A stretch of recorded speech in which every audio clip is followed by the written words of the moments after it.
If you know me well, you probably know that my favorite car is BMW's second generation 5 Series, the E28.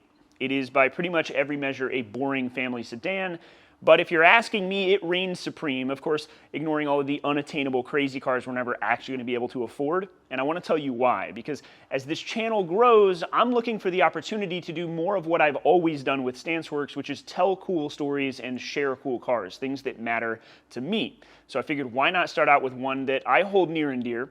Let me show you a very special E28.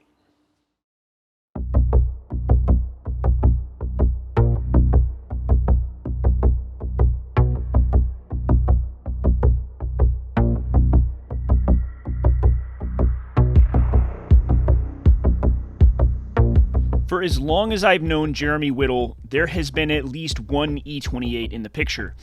It's a car that has bonded more than 15 years of friendship between us, and for Jeremy, that 15-year journey has culminated in this particular example.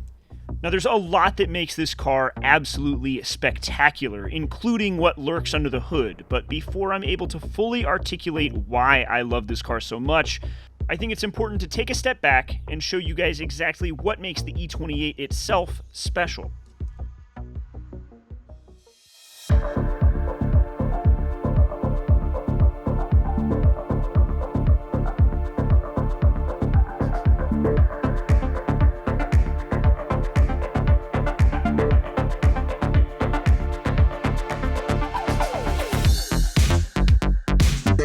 Now, I don't expect everybody to see the epitome of automotive design when they look at the E28 5 Series, but hear me out at least for just a moment.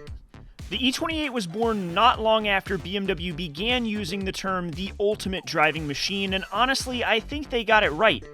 Yeah, on the surface it might just look like a family sedan, but underneath is the technology BMW developed after a decade of successful racing.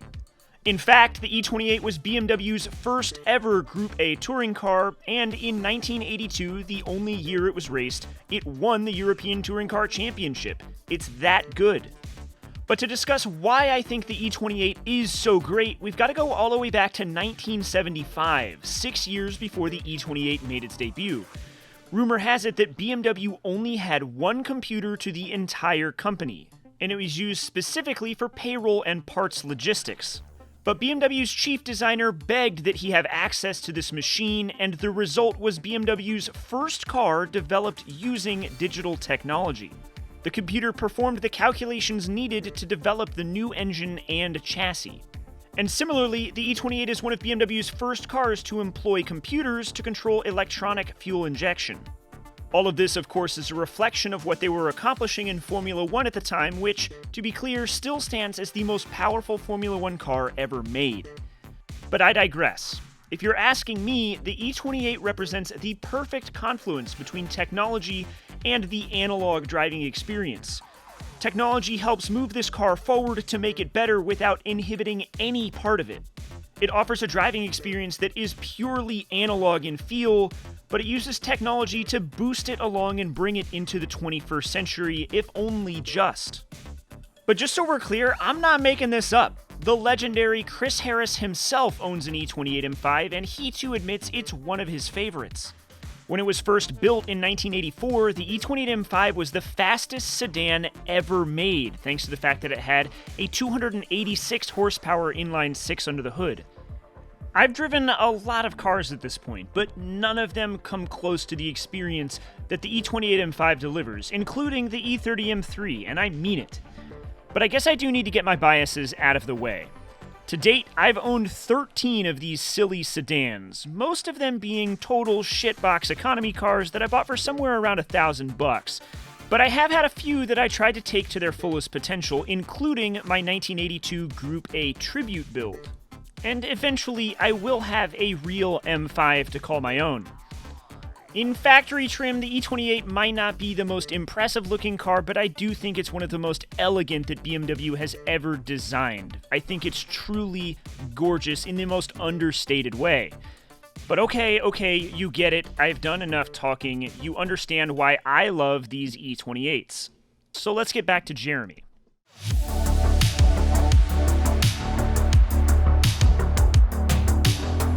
A full decade ago, Jeremy and I spent an evening in downtown Los Angeles filming video of his E28. And at first glance, this might appear to be the same car that you saw at the beginning of this video, but trust me, it's not.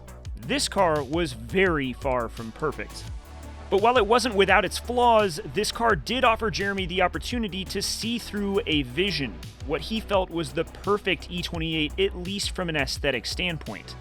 Now, some of the styling choices reflect a 22-year-old instead of the 32-year-old Jeremy of today, but we can definitely say he's consistent with what he likes.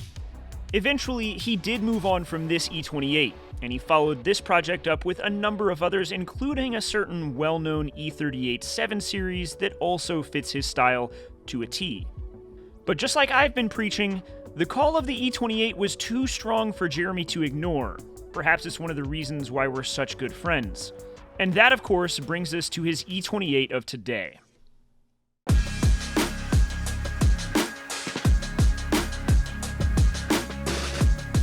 As I'm sure you've guessed at this point, this is indeed an E28 5 Series, and to be specific, it began life as a 1986 535 IS, a 6-cylinder sport model that predicated the M5 here in the United States.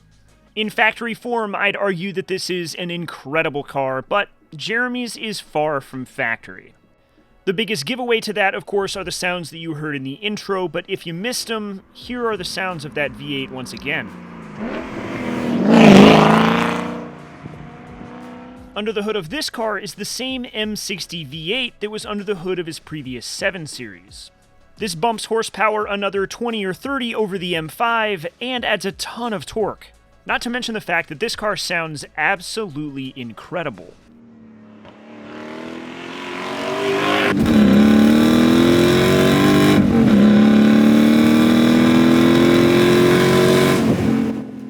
Of course, that makes for a machine that is about as good as it gets for these California mountain roads, which just so happen to be in Jeremy's backyard.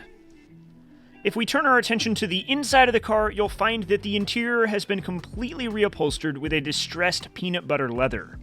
On top of pairing with the gloss black paint and looking incredible, this accentuates all of the design elements that make the E28 such a joy to spend time inside of. They came equipped with amenities like power windows, power mirrors, and power seats that'll adjust in every direction imaginable, plus it has creature comforts like cruise control and air conditioning. All of these come together to form a car that can be used every day for long periods of time, despite its age. But nevertheless, all of those analog sensations and feels come through the car and can be experienced by the driver. You're far from isolated from the road you're driving on. But back to the details. Jeremy hung on to the steering wheel from his first E28 and carried it over to this one, and paired it with a Renstall RSKT2 shift knob. It'll also come as a surprise to all of my fellow BMW fans out there, but this thing also has an uncracked dashboard, which blows my mind.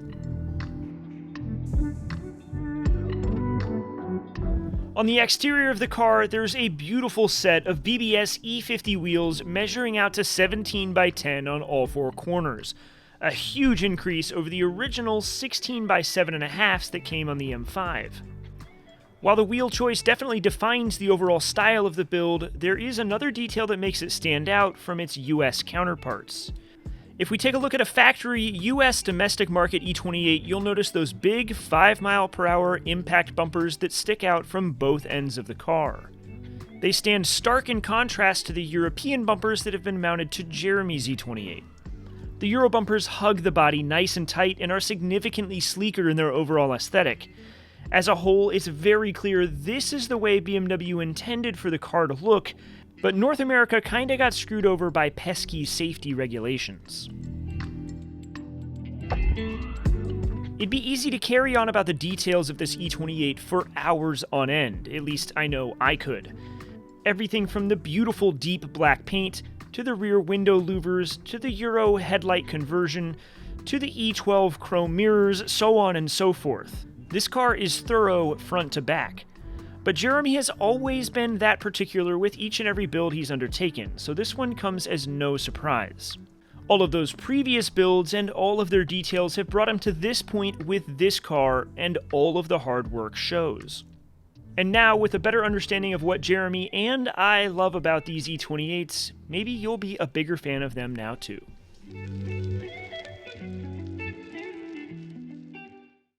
If you enjoyed this episode, please let me know. Leave a like, leave a comment. Let me know what you enjoyed about the car or the format. Let me know what you didn't enjoy about the car or the format. And if you have not subscribed yet, please consider doing so.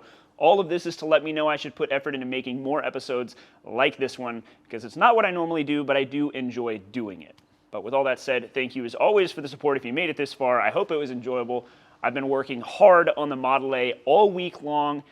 I don't know if you can see it back there. You can't. There's a Ferrari in the way. I've got the chassis all mocked up. We're about ready to weld it all back together. And by the next fabrication episode, we're either going to be putting the Model A back down on the ground, or I've got a new intercooler for the Ferrari for you guys. We're going to head back over to the dyno.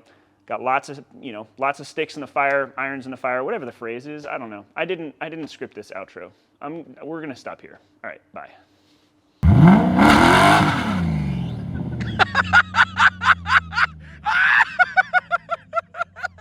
I got that on video!